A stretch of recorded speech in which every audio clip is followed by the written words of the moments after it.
All right, welcome to a bonus episode of Cryptid Cocktail Party. I had a few drinks in me.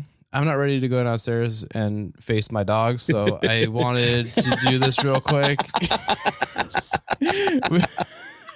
we got a couple drinks in us, so I figured, Sarge, what better way to celebrate Sunday? Got a couple drinks in us. My son has COVID. Let's do it. Yeah, this is for your son, dude. All right, do it for your son. Also, I love the fact that you open beers and put them into a Yeti a Yeti mug. Well, yeah. I mean, it stays cold longer. But we're sponsored now. All right, you have to have the can facing out at all times, and it has to be very. I'm drinking the blue stuff. Blue can, bro. I'm taking it easy because I may have to be up all night with my sick son. Nah, so dude. I'm only drinking 3.5. COVID's fine. It's whatever. I've had it twice. Vaccinated. Yeah, but you're not a 9-year-old. I fucking wish, dude. Being 9 was sick. Yeah, I know. It was pretty sick. You didn't even have to flush the toilet. You know, people just yell at you. They'd be like, "Hey, flush the toilet." And you're like, "Oh yeah, sorry, I'm 9." All right, Sarge. So we don't do a lot of bonus episodes, but we've done a few, and one of the ones that I really enjoyed doing was AI generated creepypastas. Now, you're familiar with creepypasta, right? Yeah. Okay. Yeah. They're fine. A lot of them are really poorly written, and that's like the charm of them. It's like they're just so bad. They're all written by a hot topic teenager, you know? Yeah, and AI does it just as good as a hot topic teenager. So, right. So how this is going to work is I'm going to prompt CHAT GPT to write me a creepypasta, but you're going to fill in some key details of what the story is going to be about. Okay. So first thing we're going to need from you is I need how do I word this? I need a word to describe is it a haunted, possessed, cursed, like one of those words? Oh yeah, no, cursed. Definitely cursed. Okay. And now I need a proper noun. Is it like a cursed item, house, specific item? Is it a cursed N64? You know what I mean? I'm gonna say Toyota Tacoma. Toyota Tacoma. All right. How do you spell Tacoma? I'm 100% on it. Tacaoma. All right. Are we sure about that? Wait. Fuck it. Google, help me. Tacoma. Tacoma. Tacoma. What year is this set in? 1983. 1983. Yeah. Okay. I don't even think they made Tacomas back then, but I don't care. 83. I'm just thinking of one of the silliest times in American history, where people wore the dumbest looking clothes.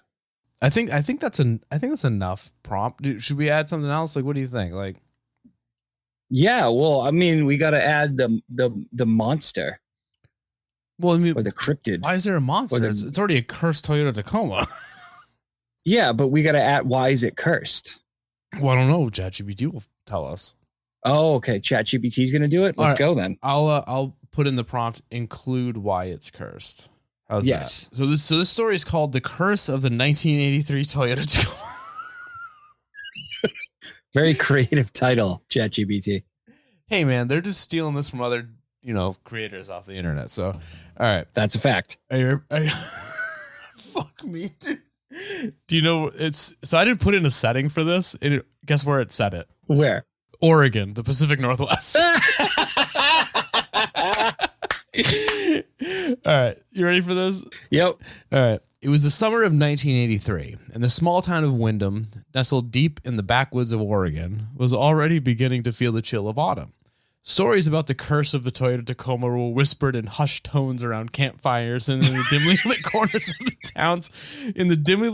the town's only bar. But nobody took them seriously. After all, who believes in cursed trucks? In the early 1970s, a reclusive mechanic named Charlie Morrow lived in a rundown shack at the edge of town. He had a reputation of being brilliant, but eccentric craftsman. Known for taking on projects no one else would touch, When he wasn't busy fixing up old clunkers, he dabbled in the occult. Some said he was a warlock. Others just thought he was mad.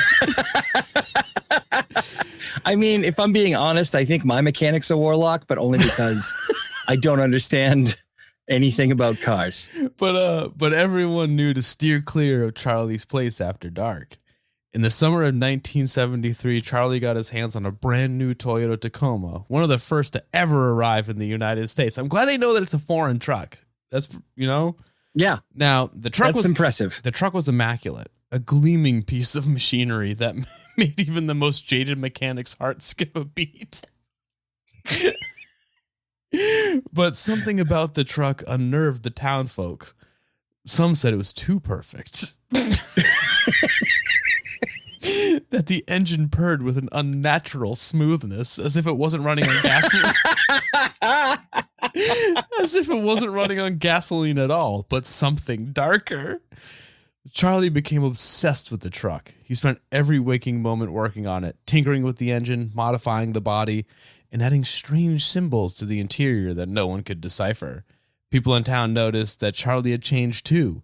He grew gaunt, his eyes sunken in wilds, and he began muttering to himself, speaking in tongues no one understood. Then one day, Charlie vanished without a trace, leaving the Tacoma behind. The truck sat abandoned in Charlie's driveway for years, gathering dust and rust. No one dared go near it, not even to steal parts. Rumors circulated that Charlie had sold his soul to some dark force to perfect the Tacoma, and that it had claimed him as payment. Over time, the story became a local legend, a cautionary tale parents told their children to keep them away from the old mechanic's place. But in 1983, a man named Greg Simmons moved to Wyndham, a city slicker with a chip on his shoulder. Greg didn't believe in curses or haunted trucks. Dude, what I love is that they made it sound like all this time passed, and they were like, also in 1983. Oh, no, this is in the 70s. So we're like 5 years. We're already in the summertime? Because I said a 1983 Toyota Tacoma, and then it was like, and then 1983. So like a couple months later, where the truck's all rusty? No, so, all right. So this, I mean, that's par for the course with a Toyota, but. So this is what it did. The story is called The Cursed 1983 Toyota Tacoma, but so the mechanic got one of the first Tacomas to come over in the 70s, and then in 1983, oh, gotcha. This fucking city slicker named Greg. I was very confused. But yeah, Greg doesn't believe in haunted trucks. Yeah, no, that's nonsense. Yeah, he was just looking for a bargain. When he heard about the abandoned Tacoma, he decided to check it out. The truck was in surprisingly good shape despite its age and abandonment. Greg made an offer to the town's mayor. Whoa, what the? Hold on. So, if an abandoned truck exists, apparently you go to the mayor to make an offer on Typically, it. yeah. Yeah. He was eager to get rid of it, and soon the Tacoma was Greg's. From the moment Greg drove the truck off Charlie's property, strange things began to happen. The radio would turn on by itself, playing eerie static interspersed with faint whispers. The headlights would flicker at night, casting shadows that seemed to move on their own. But the worst was the feeling, the oppressive, suffocating presence that settled over Greg whenever he's in the truck. It was as if someone or something was sitting right behind him, breathing down his neck. Greg tried to ignore it, dismissing it as his imagination, but the events escalated. The truck began to drive itself, steering Greg off the road and into the woods at night, leaving him disoriented and terrified. He started seeing things in the rearview mirror, figures that weren't there when he would turn around. Twisted faces leering at him from the darkness, and always there was a smell of burning rubber and sulfur that permeated the truck's cabin, no matter how often he cleaned it. Desperate, Craig sought out the town's oldest resident, a woman named Martha who had known Charlie before he went mad. Martha told Craig the full story, how Charlie had summoned something evil to bind to the Tacoma, seeking power and perfection. But the entity he called forth was too strong, too malevolent. and it had consumed Charlie, trapping his soul within the truck. Now the Tacoma was a vessel for Charlie's tortured spirit, cursed to drive its owner to madness and death. It's not over. We still got more to go.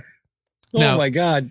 Now, Greg tried to get rid of the truck, but no one would take it. Fucking obviously, dude. Now, the curse had taken hold of him, binding him to the Tacoma just as it had Charlie. He couldn't sleep, couldn't eat, couldn't think of anything but the truck and the dark presence within it. The final straw came one stormy night when the Tacoma drove Greg deep into the woods. Stop getting in the truck, dude. Like, why? Yeah. Once you've determined that the truck is possessed, you don't drive it anymore. Yeah, like, I don't know, call a cab to go to the grocery. Like, don't even, like, now, it must not do it all the time, because he must have been able to, like, go get groceries one time and then back and find, like, is it a certain time where he just gets dragged into the woods to, like... Yeah, maybe it's only possessed during rush hour. I don't know. But anyways, the final straw came when one stormy night when the Tacoma drove Craig deep into the woods, its engine roaring like a beast unleashed. The next morning, the town folks found Craig's... Oh, shit. Hold on. Here we go. The next morning, the townsfolk found Craig's body hanging from a tree, the Tacoma parked neatly beneath him. No one knows what happened to the truck after that. Some say it's still out there, roaming the back roads of Oregon looking for its next victim.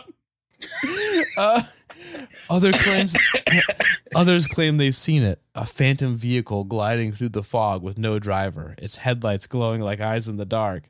But one thing's for sure, the curse of the 1983 Toyota Tacoma lives on, waiting for the next poor soul to fall under its spell. And that is amazing. That's the story. Amazing. God damn. Those are some good prompts. I'm disappointed that I didn't go weirder. I should have chosen like a Volkswagen Rabbit. Well, we can do one more. Unless you want to. No, I gotta jump.